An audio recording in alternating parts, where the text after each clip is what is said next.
Off topic, but I hate the way you talk. I can't even read this with a straight face.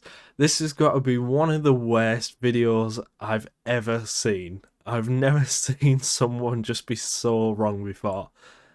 I think it's safe to say you enjoyed the last video. Look, we've had a lot of great XXL classes over the years, but none are as iconic as 2016. All I have to do is show you this screen grab, or play a second of this, and most likely you'll have some kind of memory attached to it.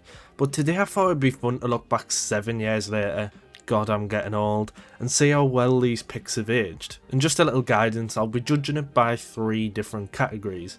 How well have they performed commercially, do they have any critical acclaim, and well, my own opinion of them as an artist. So yeah, let's just get straight into this. I woke up and I'm Lil Dicky. Lil Dicky? Lil Dicky is lucky, because if it wasn't for a certain Iggy Azalea, I think he'd be the worst artist to ever appear on the freshman cover. And do you know how bad you have to be worse than Macklemore, Machine Gun Kelly, and Hopsin? Now, I'm not going to bring up this man's comedy career, because quite frankly, I don't care. Lil Dicky has performed very well commercially despite only having one album, an album that is now certified gold somehow, as well as many platinum singles, including Freaky Friday, which is 5 times platinum. And well, fair play to the man, because he's racked up over 1 billion views on YouTube alone. Now, critical acclaim is a whole different story, because his career has been one big laughing stock in the music industry. I mean, he pretty much became a punching bag for Anthony Fantano and many other critics, all critiquing his writing and, well, critiquing everything. Now, what do I think? Yeah, he's pretty bad, isn't he? I think it's very clear that Lil Dick pretty much used his platform as a way of boosting his own comedy career, but the ironic thing is the comedy and the music is so bad that I don't feel like checking out any of his actual comedy. I don't want to come across harsh, but his music feels so disingenuous and lifeless, it's actually unbelievable. And he probably has one of the worst mainstream hits of all time with Freaky Friday. I'm Kendall Jenner, I got a vagina. It's safe to say I'm not a fan, but yeah, fair play to the lad for getting a couple of hits. It was a bad pick by XXL at the time, and hasn't aged well at all. In terms of commercial performance, Uzi is one of the most successful artists to ever appear on the freshman covers. 1 #1 song, 7 top 10 hits, 2 #1 albums, 86 tracks charted on the Billboard Hot 100. Those are just crazy numbers. And still putting up crazy numbers 7 years later, with Just Wanna Rock being a viral sensation at the moment. At the time Uzi was picked, he'd already had hit songs like Money Longer and was a frontrunner of the SoundCloud scene. So yeah, on the commercial front, what an amazing pick from XXL. When it comes to critical acclaim, things are a little more mixed. Publications like Pitchfork have given fairly good reviews to albums like Love Is Rage 2 and Eternal Take, but others have seen nothing noteworthy from Uzi to date. In my opinion, Uzi is fun, but I'd be lying if I was listening to his music all the time. Love Is Rage 2 is clearly his best project to me, and definitely one of the better albums to come out of that SoundCloud wave. And Uzi's music already has that nostalgic feeling to it, with classic songs like 20 Minute, XO2 Life and Money Longer. It do not matter. Turn to a savage, Paak got fatter, she got me daddy. He isn't boundary pushing or anything, but just an artist who has delivered many fun feeling songs over the years. Uzi made sense as a pick at the time, and looking back 7 years later, it's aged really well. How many artists have had a quicker fall off than Desiigner? Like seriously, this man had the whole world at his feet in 2016, and now in 2023, he's almost faded into obscurity. By the time XXL cover had released, he had his big hit Panda, signed with good music, and had 2 features on Kanye West's The Life of Pablo. He was one of the hottest artists in the world. Now we look back 7 years later, and he just isn't relevant anymore. Now, I do feel sorry for him because I know there's some mental health issues in there, which has clearly interfered with his music career, but it is kinda crazy how much this man's career has changed since this cover. Commercially, Desiigner is a mixed bag because he has Panda, one of the biggest hits of the 21st century, which took the entire world by storm. and was nominated for a Grammy. Timmy Turner was a pretty big track, but apart from that, he hasn't done much in the mainstream at all, especially over the last few years. And well, he's not exactly swimming in critical acclaim either.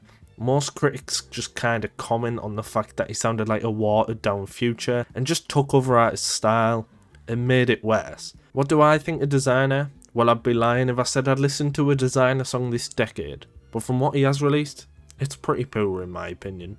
But I just don't have much to say. Smoke, Valentino designer swimwear, eating swordfish, Balenciaga like 10 pair. Dave East is a weird one because he's now probably more known for playing another rapper than what he is for his own rap career. This pick made sense at the time. Dave's stories attracted the likes of Pusha T, Jadakiss and Nas. The latter would sign him to Mass Appeal Records, so East had a lot of recognition before this XXL performance. In relation to the other artists on the cover, Dave has performed pretty poor commercially, but has a very solid and tight-knit fanbase, so he's just constantly racking in those streams. I mean, his critical acclaim is pretty similar. He isn't blowing the roof off, but he's just a well-respected MC. And yeah, I think the same. He's a great storyteller. I really enjoy that album he dropped with Harry Fraud, but outside of that, I'd be lying if I was constantly listening to his music. Dave East was a good pick at the time, and looking back, was still a decent pick, but comparing him to the giants in the class, he isn't exactly making headlines. He plays a very good Method Man though. Young nigga and the Gucci stands, fuck with me if you wanna die, young. Lil Yachty is another weird one, especially looking at it after his start of 2023. I mean, he was another front runner of the new generation of SoundCloud rappers, coming off the buzz surrounding One Night and his debut mixtape Little Boat. Commercially, I mean, Yachty has killed it.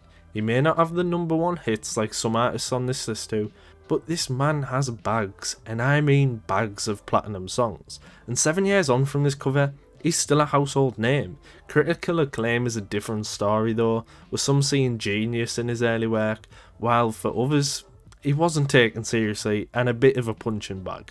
That was pretty much up until Yachty's 180 turn this year, when he released an album that dived into psych rock, and he got a lot more respect as an artist. What's my opinion? Well, this man has one of the worst rap lyrics of all time. I enjoy Let's Start Here quite a lot. The rest of his catalogue is super hit or miss. But let's be real, he was a part of Broccoli. Hey, little mama, would you like to be my sunshine? He can do whatever he wants. Been rolling, smoking, let them all be, kill them softly. I used to rap for fun, but now I'm getting guacamole. Herbo is another strange one. He's probably most comparable to Dave East out of anyone on the list. He has respect as an MC, pretty decent commercial performance, not much more than that. Herbo is now considered a Chicago drill legend at this point, and has had a couple of top 10 albums, and that single PTSD is now certified platinum. Once again, he has mixed reception, but a lot of the time publications will just be giving his music that solid 6 out of 10, 7 out of 10 score. Honestly, to me, Herbo is one of the most entertaining rappers to ever come out of the Chicago drill scene, especially that album PTSD that dropped a few years back. He's just consistently solid. He may not have blew the roof off like some of the picks, he may not be a worldwide superstar, but Herbo was a solid pick at the time, and it's aged pretty well. Who the fuck picked this little sorry ass beat? If we ignore this man's horrible legal issues, then the Kodak pick has aged relatively well, especially in the commercial department. A lot of people thought that this SoundCloud generation was going to be short-lived, but Kodak has 4 top 10 singles and a #1 album, and a bagload of platinum tracks like Roll in Peace, and he gave birth to Cardi B, so there's that. Critical acclaim, yeah, not so much, with critics constantly pointing out his lack of lyrical content and his croning voice. What do I think of him? Well, apart from being a horrible human being, his music's also pretty poor. Some of the hits are tolerable, he was okay on Kendrick's new album, but trust me, I will never go out of my way to listen to Kodak Black's music. Keep on losing you over complications. Anderson .Paak is the musician's musician, but he's still a bit of a weird pick, honestly, because he's an R&B and funk and soul artist who just raps from time to time, but he raps effortlessly. I mean, he isn't on the Uzi and Kodak level of mainstream success, but he still killed it. He has a #1 song, 2 top 10 albums, a bunch of platinum and gold songs, has most likely featured with your favourite artist. He's just killed it. I mean, the man has a collab album with Bruno Mars. I mean, critical acclaim is really solid as well, with artists constantly praising him and giving him solid scores. Malibu is praised as one of the best R&B records of the 21st century, and his work with the Free Nationals and his features are always top notch. In my opinion, Paak is one of the most talented musicians of our generation. Albums like Yes Lord with Knowledge and Malibu are just generational albums to me that only an artist like Anderson .Paak can really pull off. And as I said earlier, he's probably the best feature artist of the last couple of years. It was a strange pick due to him being not exactly a rapper, but my god, this is one of the best picks XXL has ever had. The nighttime has arrived, I recline for the evening. Denzel Curry is the rapper's rapper on the list, which is a far cry from what he was when he was picked.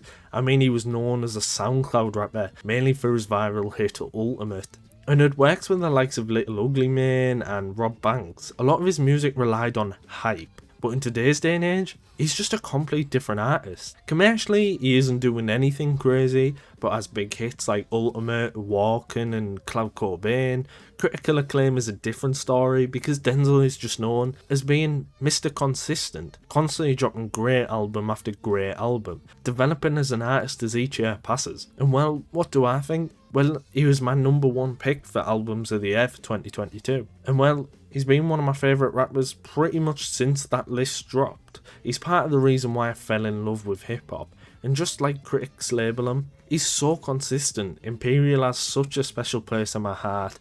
Taboo is great.